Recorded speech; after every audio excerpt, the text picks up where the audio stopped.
Good afternoon. You're just in time for comprehensive news right here on KBC Channel 1 Lunchtime News. I'm Regina, Manyara, and it is the 2nd of September 2021.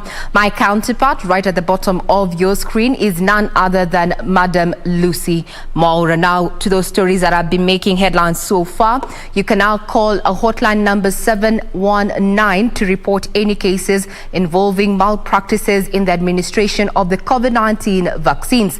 Health Principal Secretary Susan Mochache says the ministry is doing all it can to ensure the vaccination exercise is not only seamless but effective. She was speaking at the Jomo Kenyatta International Airport on Thursday morning when she received 358,200 doses of the AstraZeneca vaccine from the Canadian government.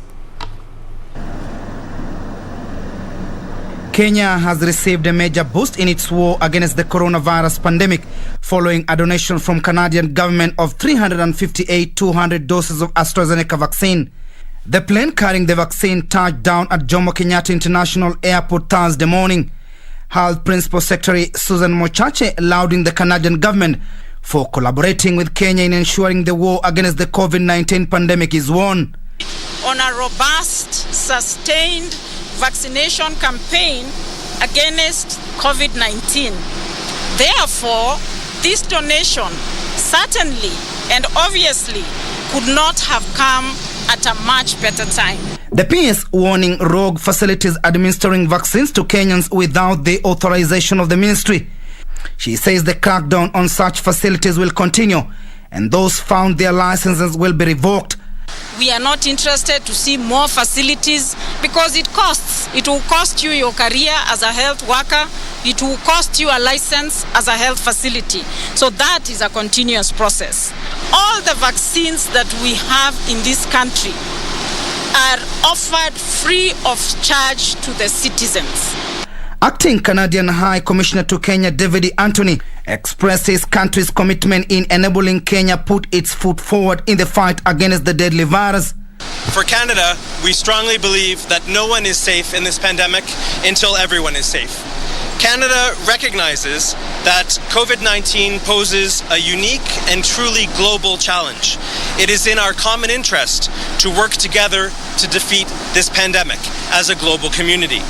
Dr. Willis Ahwale, the chairman of the COVID-19 task force, said that a number of Kenyans are evading the second jab of the AstraZeneca vaccine to wait for the Moderna vaccine. All these vaccines are the same. We have not reached a situation where we will have the luxury to choose which vaccine. In scarcity, you cannot do cherry picking. Health workers are currently undergoing training on how to administer the Moderna vaccine, which arrived in the country on Monday.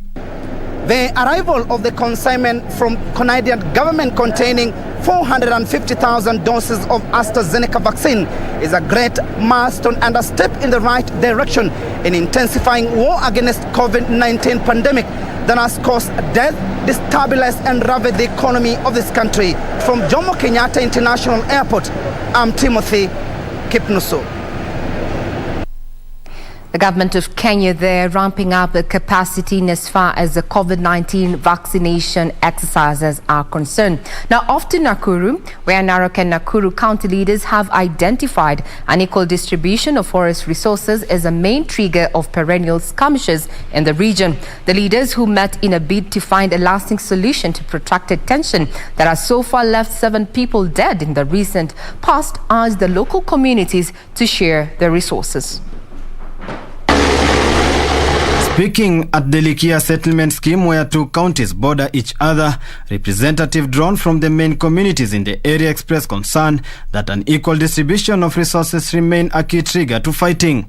Narok Governor Samuel Olentunai challenged the Council of Elders from the area to engage the youth in frequent peace meetings to avert community clashes. Hao wazee wako hapa na vijana tunaweza kuketi na tupate mwelekeo ya kufanya hiyo zoning na tupate upatanishi na kila mtu apate share yake na tumanage vizuri na tulishe ng'ombe yetu na wale wanalima wa manage upande zao na tufanye kwa amani na tuishi kwa amani Kama hii shida ni hii mzito iko hapa, let's actually do something so that tusiendelee kupoteza maisha, tusiendelee kuwa na shida mingi sehemu hii. Narok County Commissioner Evans Achoki and his Nakuru counterpart Erastus Mbui warned those undermining security meetings that they face arrest and prosecution. Na tumekubaliana ya kwamba kuanzia sasa na kuenda mbele tuta respond kikamilifu kwa ile distress calls zote ambazo zitaweza kuleta kwetu. Sheria itauma na itauma vibaya. Wewe kwenda nyumbani ukijua hivyo. Wewe unatoka Nakuru, wewe unatoka Narok. I'm not mincing my words. Members of Parliament Muitalel Olekenta of Narok North and his Njoro counterpart Charity Gadhambi called upon national government to beef up security in the prone area. Sisi tutakaa na serikali, tutakaa pamoja na tutajaribu kusuluhisha hii maneno. Lakini mambo ya msituni ni kitu hata sisi tunasema itatuongezea tena chuki na ndio hatutaki. Magari tumeombea lot of locations ziongezwe ndio kuwezesha services za wananchi. Tunaomba police stations and depots, bado tunangoja, lakini hatutavunjika moyo.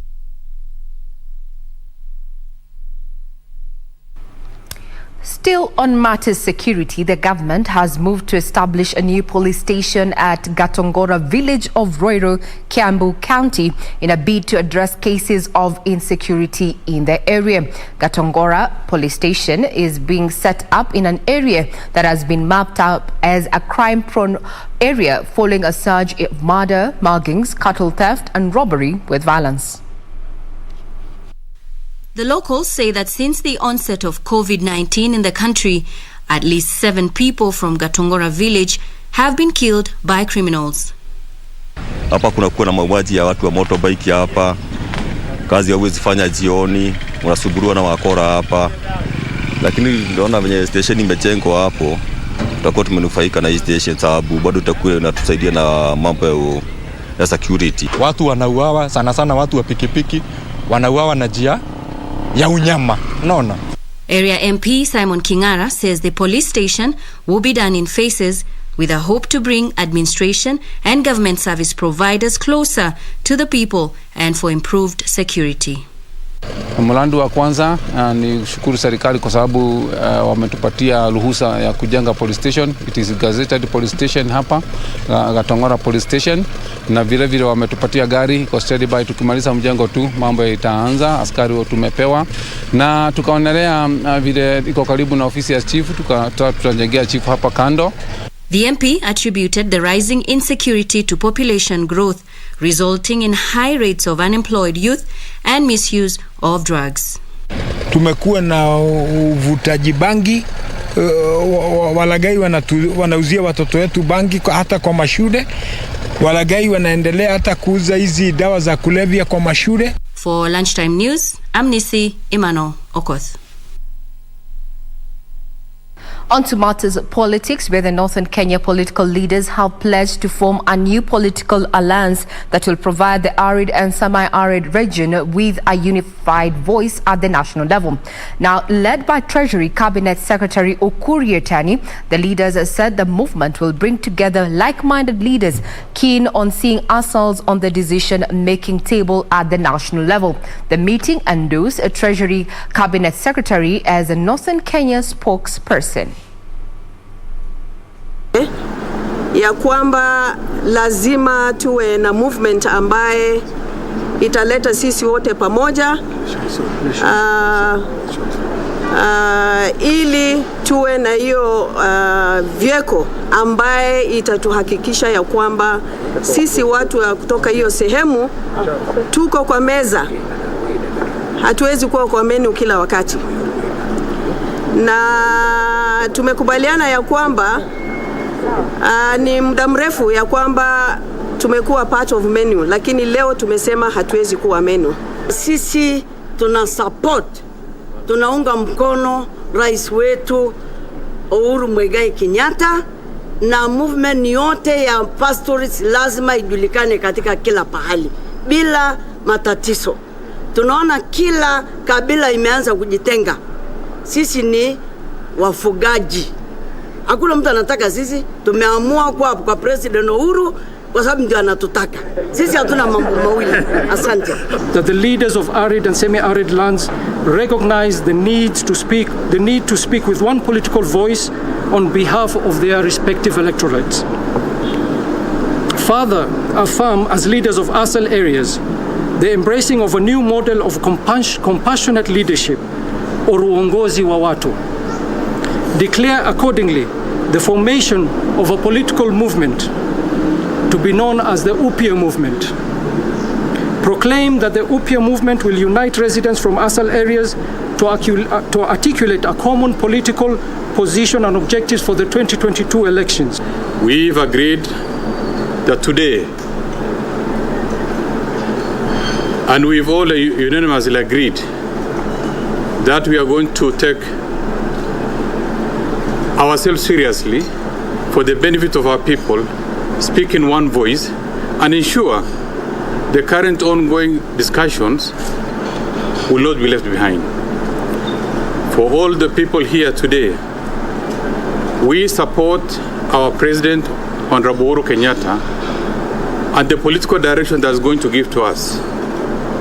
We support him, we support his alliance, and will fight for our fair share of our own voice over the resource of this country to benefit, for us to be on the political discussion table, to be not only a participant in the agenda, but importantly be an intrinsic participant in the current ongoing political discourse. Well, that is happening. Some of the stories that you're keenly focusing on is that we are keeping tabs on a meeting between the former premier and leader of ODM party there, Raila Odinga, where he said he's going to be meeting a section of Meru leaders in a hotel within Nairobi. We'll be keeping tabs on that. For now, the Northern Eastern region is united. Now, crossing over to matters health, where medics in Naivasha Sub-County, Nakuru, have raised concern over the rising number of pregnant women infected with the COVID-19 disease. Naivasha Sub-County Hospital, that also serves neighboring residents of Nyandarua, Kiambu and Narok counties, has in the meantime run out of the COVID-19 vaccines. The situation remains the same for the last 1 week. At the Naivasha Sub-County Hospital, 4 women waiting to deliver have tested positive to COVID-19, and with one more of them losing her baby following a premature delivery. The hospital superintendent, Dr. Angeline Idhondeka, says the fourth wave has been more lethal, affecting large number of women, with many of them in need of oxygen, whose demand has oversurpassed the supply. In the fourth wave, and we've had one lady who had a neonatal delivery, and then within a few hours the baby had neonatal symptoms of COVID-19, and unfortunately we lost that baby. So we also had bad outcomes in 2 moms. We lost one mom who had COVID-19, and that was before she had delivered. She noted that in the past, the majority of their patients in the isolation ward were male adults aged over 60 years, but this has changed, with a high number of young people currently being admitted. In this new season, we're also finding that also women are getting more equally affected, and previously it was mostly the people over 60 and were also mostly male, but this time we're finding that even pregnant women and younger women are also getting severe COVID-19 disease. The medic noted that currently the hospital's isolation ward, whose capacity is 12, is overwhelmed, forcing them to transfer some of their patients to Bondeni in Nakuru.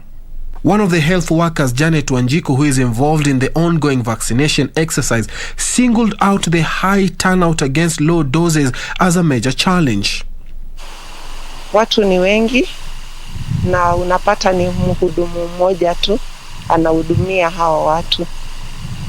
A total of over 9,000 people, majority of them male, have been vaccinated at the facility. Suleiman Yeri, Lunchtime News.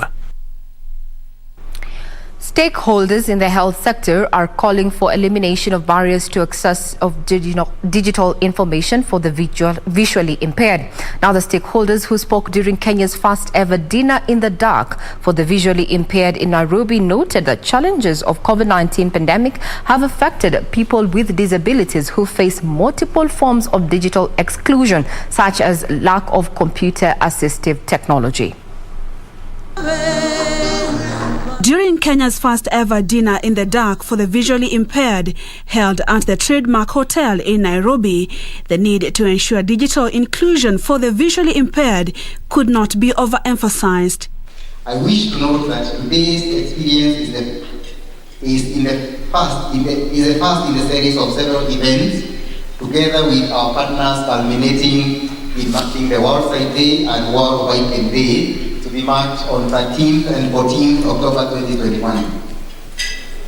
These are days of reflection and advocacy for eye health, with the aim of making the highest attainable standards of health accessible to persons with visual impairment. The council each and every year we get a request of about 10,000 mobility devices, and what the government can provide is only 4,000. What are we saying here? Led by officials drawn from the Kenya Society for the Blind, stakeholders in the health sector noted with concern that this group of people has been forgotten, if not neglected, for a very long time, a state of affairs that is not only affecting their existence, but their country's ability to attain sustainable development on inclusion for all. Persons with disabilities still encounter various barriers such as lack of accessibility, physical and virtual environments, institutional and attitudinal barriers, exclusion and unequal opportunities. Some even experience gender-based discrimination and violence in all spheres of life in our society. Principal Secretary at the State Department of Social Protection in the Ministry of Labour and Social Protection, Nelson Marwa, assured that the government was going to pump in more resources to the sector. The government of Kenya is therefore committed in ensuring equal inclusion of all Kenyans as a prerequisite to the achievement of sustainable development goals, and its clarion call of His Excellency the President of leaving no one behind. Through the National Council for Persons with Disabilities, services rendered to persons living with disabilities include providing assistive devices, educational assistance and economic empowerment. Purity Museo, Lunchtime News. Still on matters health, the county government of Baringo has given a contractor 5 months ultimatum to complete a stalled 173 million shillings ultra-modern surgical block at the referral hospital in Kabarnet. The 4-story building constructed under the Kenya Devolution Support Program and financed by the World Bank was conceptualized in 2015, but its construction is behind schedule. Though the county blames the delay to modification of the design, the contractor has been given until February 2022 to complete the project, which kicked off in 2015. First initial design haikuwa na provision ya theater and most of other facilities. The theater, the ICU and a few other facilities. Lakini wakati waliporudi kwa drawing board na wakajadiliana, wakaona kuna umuhimu wa kuwa na operation theater katika hii block, so hiyo sasa ikawa ni a different design mpaka irudiwe, alafu ndo mabadiliko hizo zirekebishwe katika plan. The county's health chief executive officer Dr. Richard Rotich said the project, which is currently 40% complete, will greatly alleviate congestion in general wards at the level 5 facility.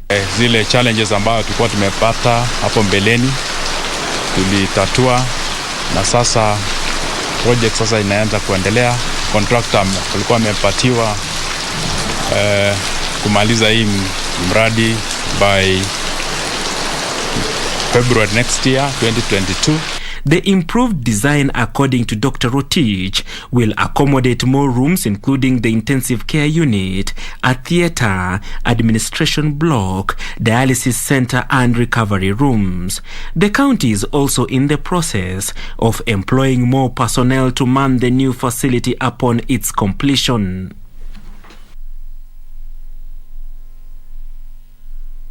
Residents of Hola in Tana River County now want the government to de-gazette the 2,000 acres of Hola irrigation scheme and give it back to the locals. The residents who backed a petition by Galole MP said Hibare on the same want that part of the land subdivided and allocated to them.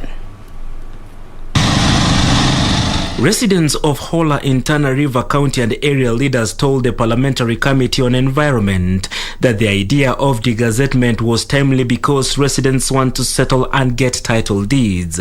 A large section of Hola town is reportedly owned by National Irrigation Authority, and there are claims that some of the land was grabbed by influential individuals and buildings erected.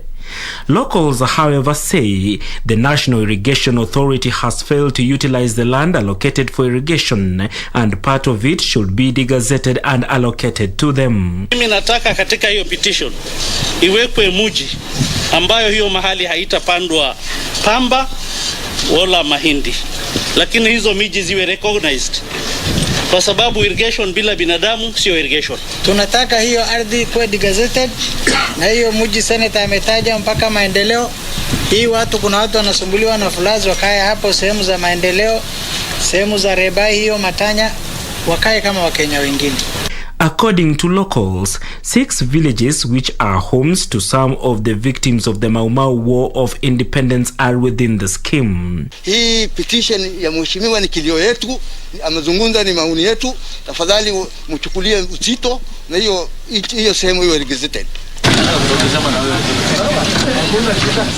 Galole MP said hereby petition, which was tabled in Parliament last month, comes at a time when Water and Irrigation Principal Secretary Joseph Irungu early July warned that those who were encroaching in Hola irrigation scheme land shall be evicted and buildings demolished. Off to Kiambu, where the Kiambu Governor, James Nyoro, says his administration will reconstitute the bursaries committee and formulate a new policy on how to issue bursaries to the needy and deserving students. Nyoro said that he has received numerous complaints, including allegations of corruption in the issuance and filing of bursary forms.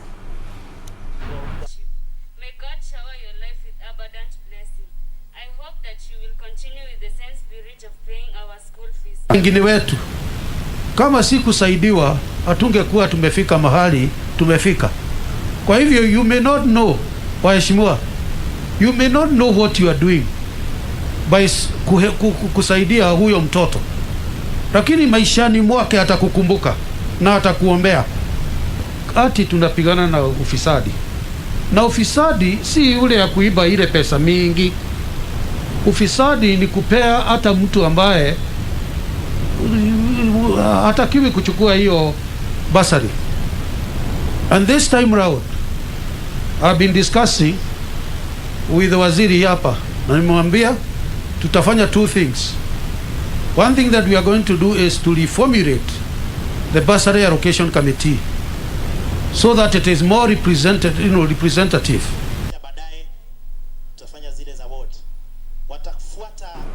On to matters of justice, where demand prisoners at the Manyara GK prison want the judiciary to speed up the appeals processes to allow continuation of their trials. The remandees say they spent many years waiting for the conclusion of their cases, which amounts to violation of their rights.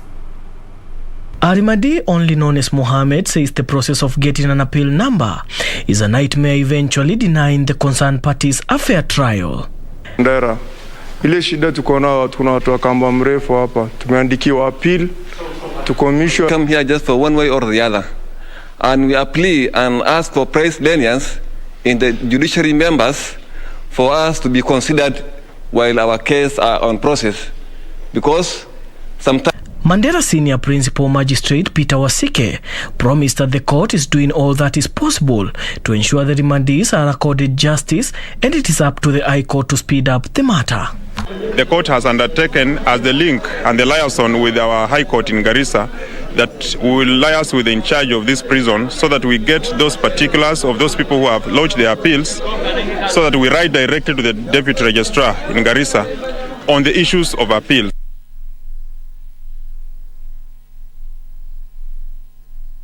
Well, that is in Manyara, but as it stands, there's a saying that goes, justice delayed is justice denied. I hope the appeal from the remandees there in Manyara are not going to fall on deaf ears, and indeed this will be made speedy.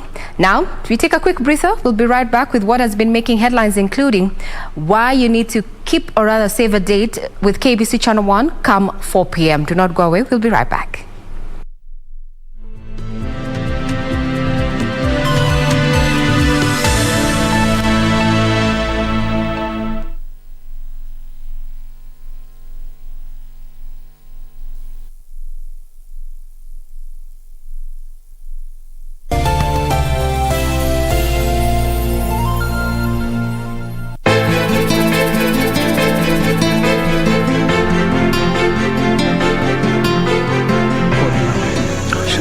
Sikujua kama alikuwa ametoka kwenye boma. Unajua vijana siku hizi wana matatizo. Sasa nimefanya nini mimi? Nimefanya nini? Si umesahau majukumu yako muhimu? Mbona ushtuka kama unaona Jimmy? Mimi nitaka kwenda kujua kwa nini yule mwanamke amenikia sumu. Good morning Mrs. Dingo. Sarcasm doesn't fit you at all. Na kupatia nafasi ya mwisho kama utaipata.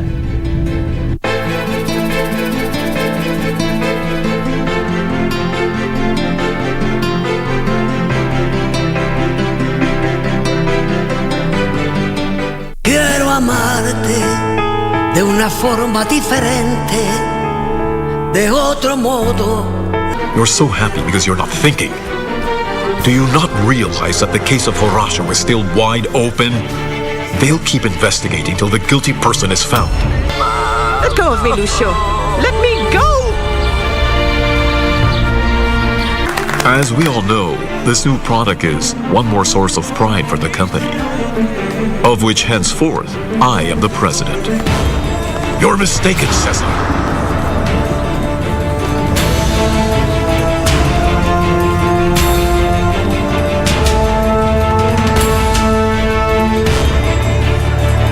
De una forma diferente, de otro modo, nunca igual al de otra gente, respetando tus espacios.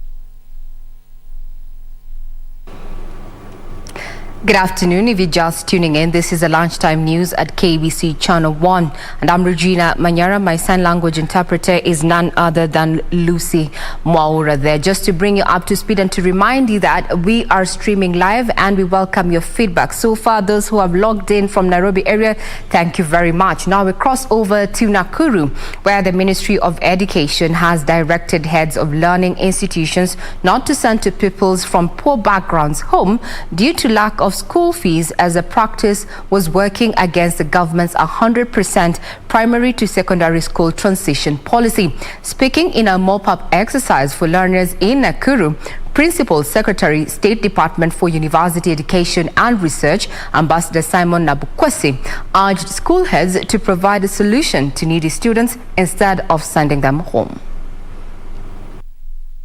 Speaking in a mop-up exercise where 14 learners from the informal settlement were escorted to school, State Department for University Education and Research Ambassador Simon Nabukwesi directed ministry officials to trace all the 2020 Class 8 candidates who are yet to join Form 1. The officials were also tasked to follow up on those who are expectant and ensure they continue learning. And it's the wish of government that every stakeholder supports this policy. The main stakeholders are teachers in schools, and in particular, heads of schools. Ambassador Nabukwesi added that the government was committed to achieving their 100% transition. I want to encourage that once a child is admitted, please, it becomes your responsibility to ensure that the child is there. Meanwhile, a pair of twins from Nyeri County have all reason to smile after the Central Regional Commissioner Wilfred Nyagwanga paid their school fees and shopping as they joined Form 1. The twins who did KCPE last year were yet to join secondary school due to lack of school fees and other school necessities. And then we want to make sure that this mob-up exercise is going on until we complete the 100% transition in the region. That's what we are targeting now. Mohammed Adan, Lunchtime News. Uasin Gishu Governor Jackson Mandago wants the Ministry of Interior to reach out to young people who are yet to get national identity cards. Mandago says such young people are being locked out of employment opportunities because of the ID requirement, which amounts to denying them their rights.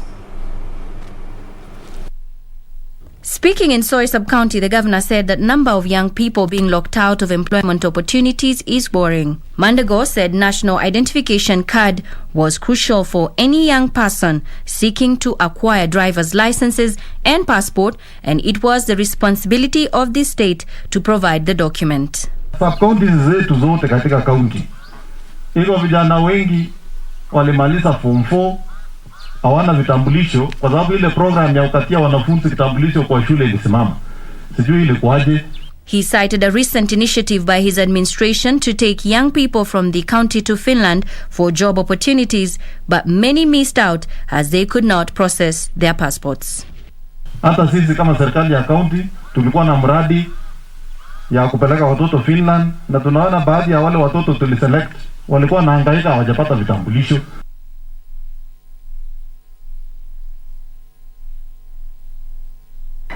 Now to poultry farming.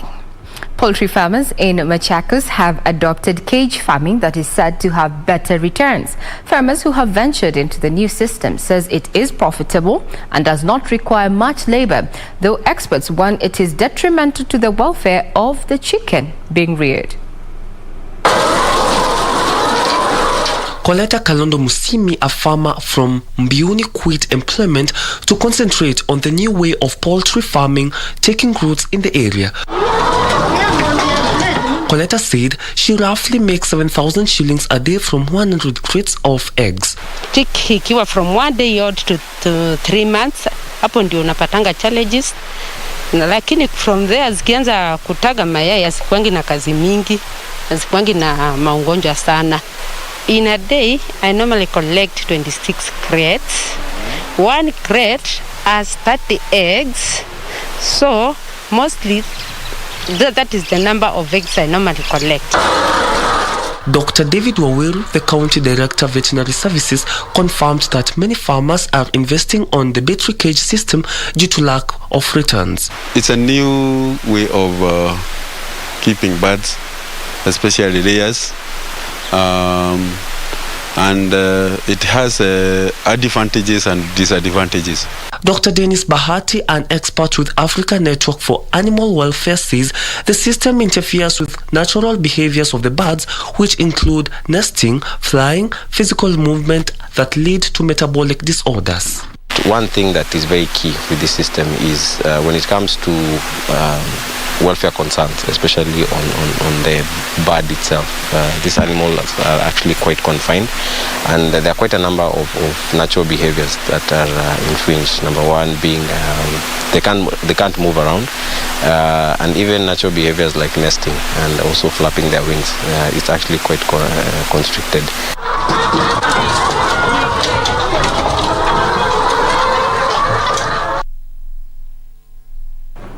Well, matters of poultry farming, chicken and such have been making it to the main headlines. Well, They say it's lucrative. Now, bang worth 1.1 million shillings and lotto machines have been destroyed in Kericho by the security apparatus, and during the exercise at the Kericho police station, led by the County Commissioner Kamau Karungo and County Police Commander Silas Gishonge, at least 2,000 rolls of bang, which were seized in Kipsitet, after they were abandoned by the roadside, were set on fire.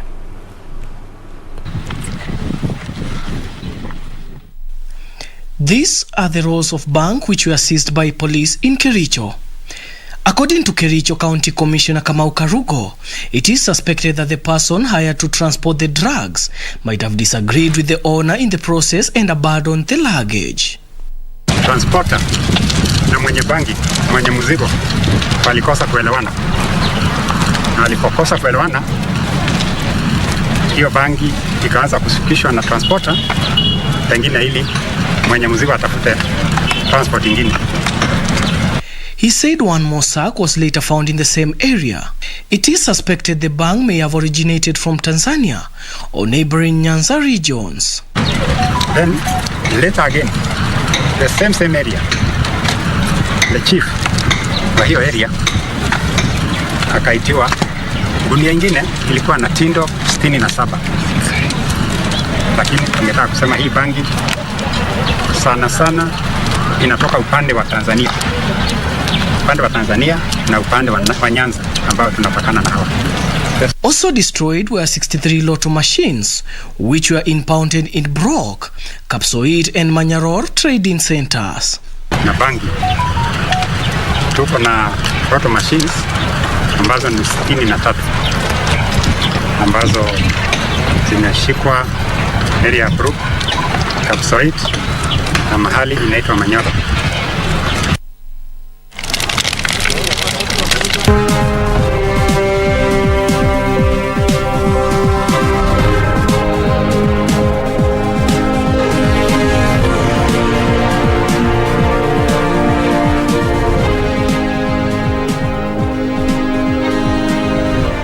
Let's talk business, where press release in the Northern Frontier are set to be trained on disease surveillance and proper breeding practices in a bid to improve the quality of animal produced.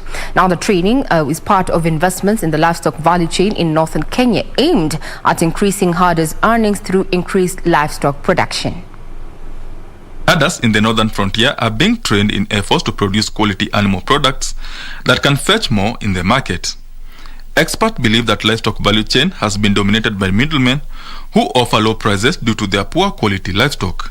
Na changamoto mengi katika ufugaji wa mifugo katika kaskazini mwa Kenya, kuanzia katika lishe, kuanzia kupitia mifugo na soko. A consortium of NGOs have started offering training to herders on proper livestock husbandry to increase the quality of animal products. They will be trained on disease surveillance, diagnosis and treatment, as well as best breeding practices. Huge issue with animal health and disease management across all the counties, and to the extent that we can better livestock keepers in their ability to identify diseases and do the corrective, take the corrective measures. Benson Rioba reporting for Lunchtime News.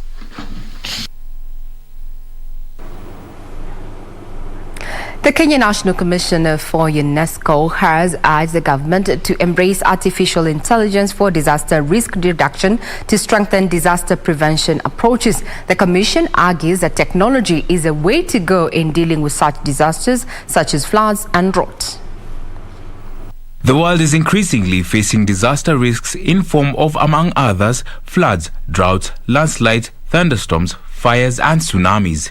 The Kenya National Commission for UNESCO CEO Dr. Evangeline Njauka says the frequency and impact of this disaster on the economy and people are poised to increase because of climate change. Artificial intelligence is not new to us. You know, you've seen the use of drones, being used to undertake some of the tasks that are undertaken by human beings.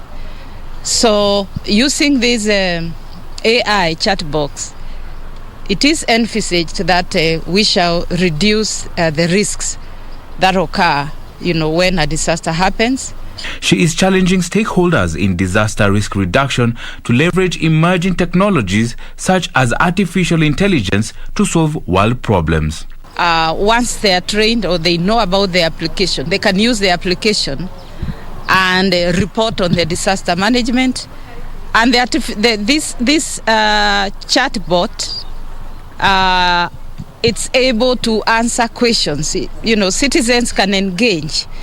It's rather using artificial intelligence or knowing how to handle an emergency as far as disasters are concerned. Once they go back to their organizations, their institutions, the counties, because we have representatives from both national government and county governments, so they will also be training their staff, who will also in turn even train the local community, because the plan for this is to have as many people as possible to uptake this technology. She said with the launch and piloting of the artificial intelligence chatbox mobile application, the future of disaster management through timely reporting and response will be revolutionized.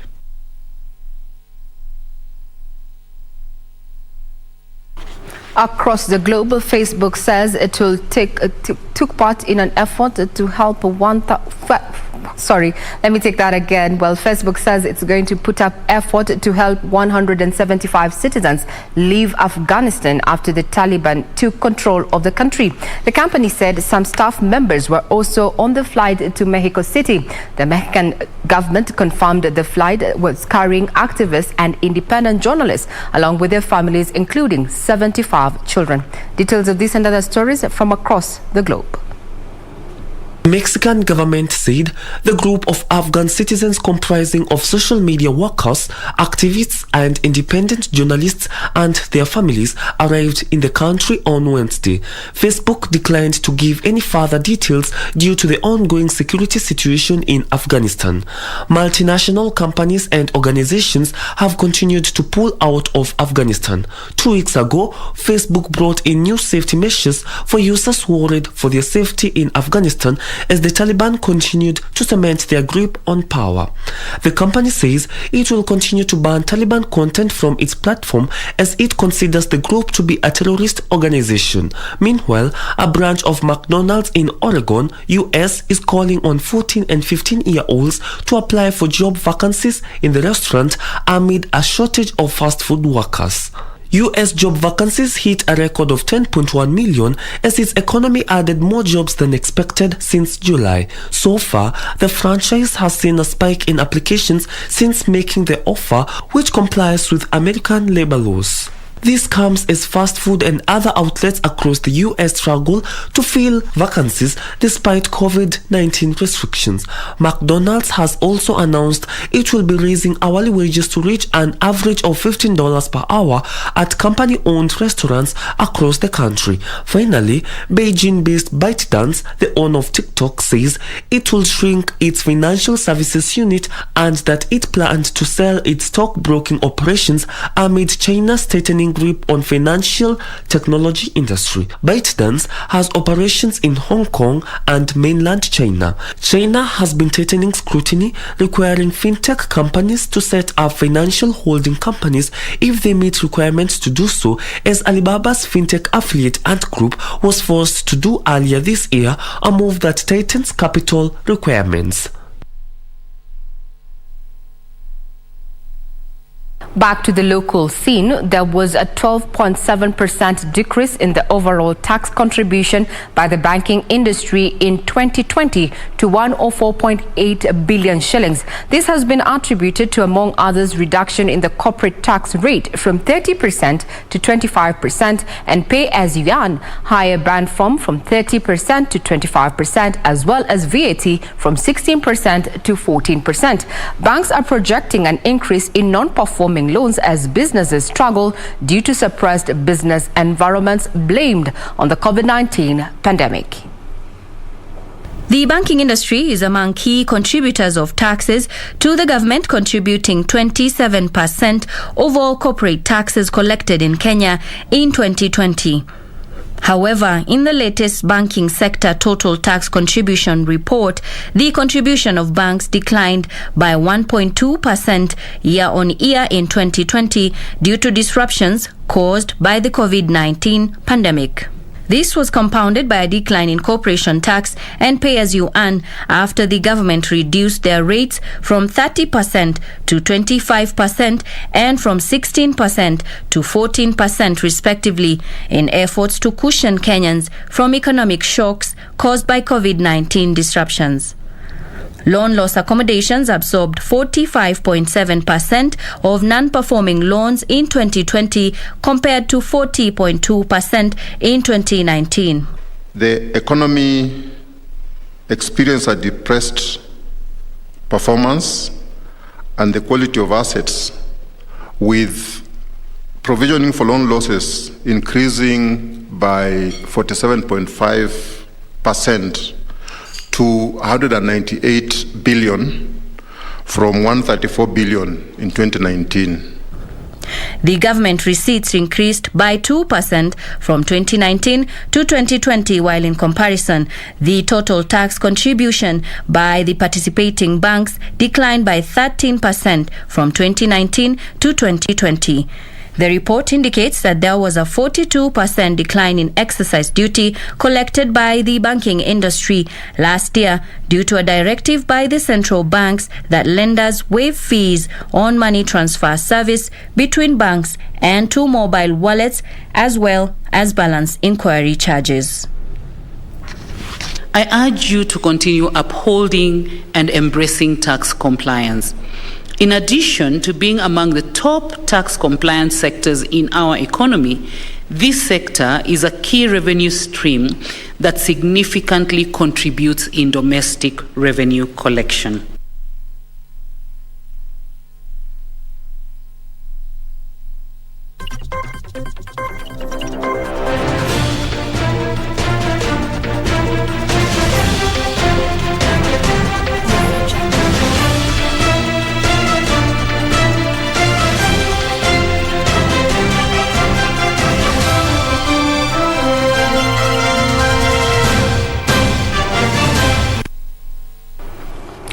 To the sporting arena, where Cristiano Ronaldo broke the all-time international goal-scoring record